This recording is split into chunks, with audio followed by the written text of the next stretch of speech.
एक बार की बात है। एक बार एक गांव में एक बिजनेसमैन आए। उसने गांव वालों से कहा कि मेरे पास एक स्कीम है और इस स्कीम के तहत मैं बंदरों को खरीदना चाहता हूँ। आप अगर मेरे पास बंदर लाए तो मैं हर एक बंदर का 100 रुपये आपको दूंगा। गांव वाले खेती बाड़ी के काम में लगे हुए थे, लेकिन उन्होंने सोचा कि ये काम बुरा तो नहीं है, तो सभी बंदरों को ढूंढने में जुट गए। कोई 2 बंदर पकड़ कर लाया, कोई 3 बंदर पकड़ कर लाया, और कोई 5 बंदर पकड़ कर लाया, और कोई 10 बंदर पकड़ कर लाया। बंदर के हिसाब से बिजनेसमैन ने उसको पेमेंट दे दिया।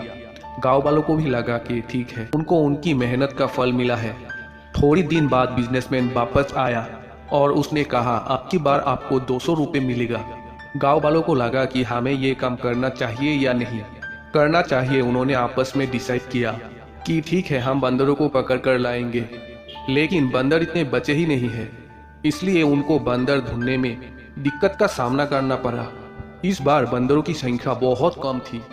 आसपास के गांव में भी बंदर विलुप्त हो रहे थे, लेकिन फिर भी गांव वालों ने मेहनत की और जिसको सफलता हाथ लगी उसको पैसा मिल गया।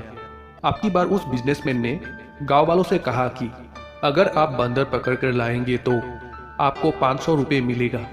एक बार गांव वालों को शक हुआ कि आसपास गांव में बंदर नहीं है, अब हम बंदर कहाँ से पकड़ कर लाएंगे। तो सभी गांव वालों ने डिसाइड किया कि अब आगे से हम हमारी खेती का काम करते रहेंगे, हम इस बिजनेसमैन के चक्कर में नहीं पड़ेंगे। अब कुछ दिन बाद वो बिजनेसमैन वापस आया।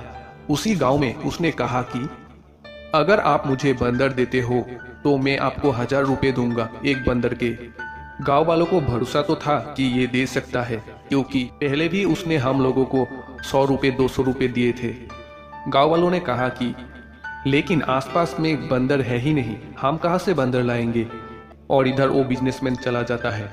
लेकिन उसके साथ जो उसका सलाहकार था, बिजनेसमैन का एडवाइजर, उसने गांव वालों से कहा कि देखो, मेरा बॉस तो चला गया, आप चाहे तो 500 रुपये में बंदर खरीद के 1000 रुपये में बेच सकते हो।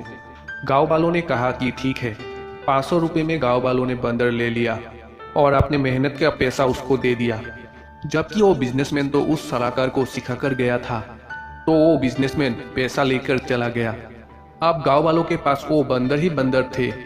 इस कहानी से हमें ये सीख मिलती है कि किसी की चालबाजी में मत आइए।